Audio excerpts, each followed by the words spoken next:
Hai remaja cerdas, Assalamualaikum.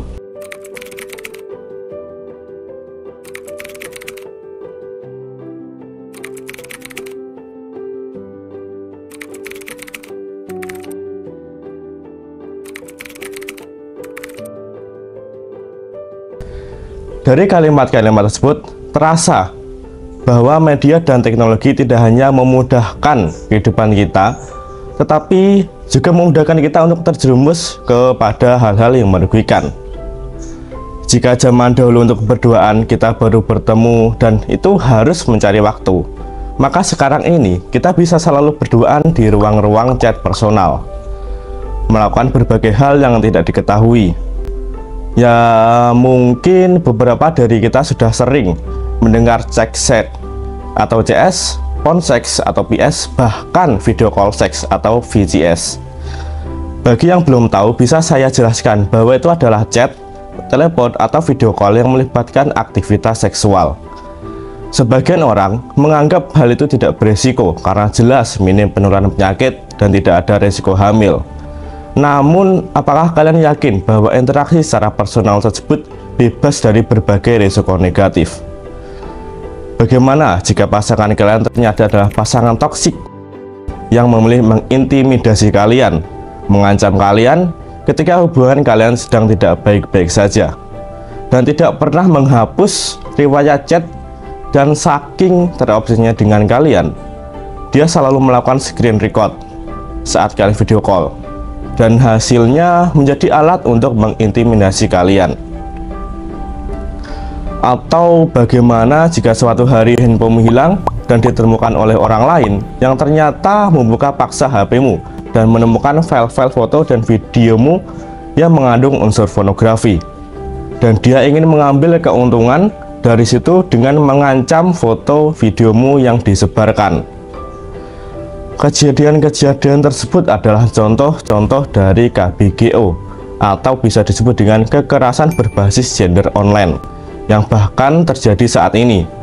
Bahkan menurut data dari Komnas Perlindungan dan Perempuan, peningkatan KBGO pada tahun 2021 meningkat sebesar 300% dari tahun sebelumnya. Jadi, kawan, seperti halnya hubungan seksual sesama jenis yang dipikirkan sebagian besar orang aman dari resiko KTD, namun ternyata menimbulkan resiko PMS yang lebih tinggi dan juga menimbulkan dampak terganggunya aspek orientasi seksual yang normal. Ruang digital yang sedianya dianggap aman dari KTD dan PMS ternyata membawa risiko yang tinggi pada terjadinya KBGO. Hal tersebut baru melihat sisi gelap media teknologi dari pemanfaatannya untuk interaksi personal dengan pacar. Mari sekarang kita bahas dari sisi akses pornografi yang semakin mudah. Jika dulu kita hanya bisa melihat majalah dewasa, mencari kaset video film biru atau porno, kemudian menontonnya menggunakan TV dan player, maka sekarang dari genggaman HP, kita bisa melihat berbagai posesur wanita dan pria, membaca novel-novel stensil atau novel-novel dengan cerita-cerita yang erotis, melihat video-video porno tanpa harus repot-repot menyampaikan tempat khusus dan menimbulkan kecurigaan orang lain. Bahkan, berbagai media sosial memiliki grup-grup khusus yang diinisiasi untuk saling berbagi konten porno. Meskipun pemerintah sudah supaya memblokir situs-situs porno, namun nyatanya selalu ada cara untuk mengaksesnya. Menkominfo mencatat, sepanjang tahun 2018 hingga 2019, konten pornografi masih menjadi raja di raja konten negatif Indonesia, jauh di atas penyebaran berita hoaks.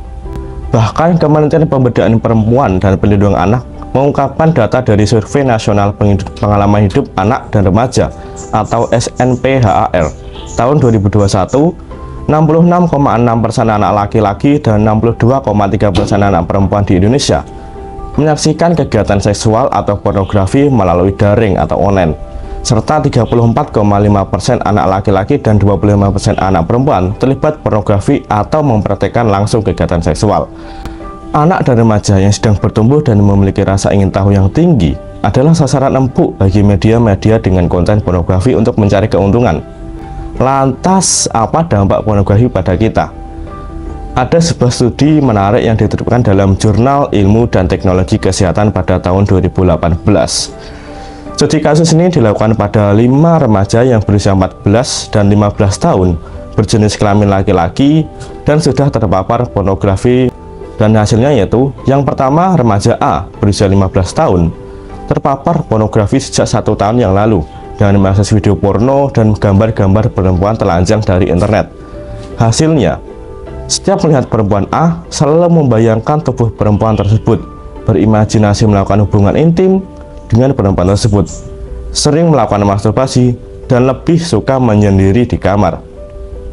Yang kedua adalah remaja B pada usia 15 tahun, terpapar pornografi sejak 5 bulan yang lalu saat diajak menonton teman-temannya untuk menonton video porno. Sejak saat itu, B semakin penasaran dan intensitas menonton video porno semakin sering dilakukan melalui smartphone-nya. B memiliki pacar, dan yang mereka lakukan saat berpacaran sebelum terpapar pornografi adalah berpegangan tangan dan membelai rambut. Namun, setelah terpapar pornografi melalui perilaku seksualnya meningkat menjadi berciuman, memegang paha, dan payudara.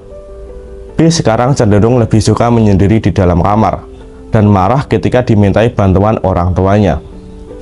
Yang ketiga adalah remaja C yang berusia 14 tahun, terpapar pornografi 7 bulan yang lalu. 2-3 kali seminggu menonton video porno.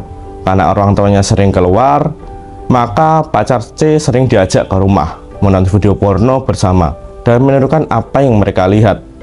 C semakin agresif, selalu memaksa pacarnya untuk mengikuti keinginannya, bahkan dengan cara mengancam. C jarang berkumpul dengan temannya, merasa malas bersekolah dan tidak ada keinginan untuk belajar atau melakukan hobinya. Yang keempat adalah remaja D yang berusia 14 tahun, terpapar pornografi dari temannya 8 bulan lalu dan berlanjut eksplorasi internet sendiri. Dia sering merasa kesepian di rumah karena orang tua dan saudara tidak ada di rumah. Ia pun menghabiskan waktunya untuk melihat video porno. Dia pernah melakukan pelecehan seksual pada perempuan dengan memegang dadanya. Hal itu dilakukan karena ia merasa penasaran setelah menonton film porno. Setelah memiliki pacar, dia sering mengajak pacarnya untuk penciuman, berpelukan, memegang dada, dan alat kelamin pacarnya. Dan yang terakhir, pada nomor 5, remaja E yang berusia 14 tahun sudah mengenal pornografi sejak usia 12 tahun ketika tak sengaja melihat gambar perempuan telanjang di smartphone ayahnya. Setelah itu, ia penasaran dengan apa yang ia lihat karena menimbulkan sensasi yang menyenangkan dalam tubuhnya, dan melalui mencari gambar serupa di internet, ia mengaku sering melakukan masturbasi dan ingin memiliki pacar untuk menyalurkan hasratnya. Sudah 6 bulan, ia memiliki pacar dan mengaku sudah beberapa melakukan hubungan seksual dengan pacarnya. Kadang, ia merasa berusaha, namun itu tidak berhasil menghentikan perbuatannya. Dia sering merasa tidak fokus dalam melakukan berbagai aktivitas di rumah maupun di sekolah. Apakah kalian ada yang mengalami hal serupa? Semoga saja tidak. Sebuah penelitian yang dilakukan pada remaja Amerika Serikat yang diterbitkan dalam Journal of Health Communication pada tahun 2021 mengungkapkan bahwa paparan pornografi berkaitan erat dengan peningkatan agresi seksual. Agresi seksual sendiri adalah menekan atau mengintimidasi orang lain untuk melakukan hubungan seks. Penelitian lain di Polandia yang dipublikasikan dalam International Journal of Environmental Research and Public Health pada tahun 2019, usia paparan pornografi pada remaja yang semakin muda memiliki dampak negatif yang semakin signifikan. Antara lain, di masa depan akan kesulitan mencapai orgasme dalam hubungan suami istri, penurunan kepuasan seksual, dan hubungan romantis, mengabaikan kebutuhan dasar dan tugas pribadinya sehari-hari, persepsi diri yang rendah, dan kejauhan pornografi pada pria maupun wanita.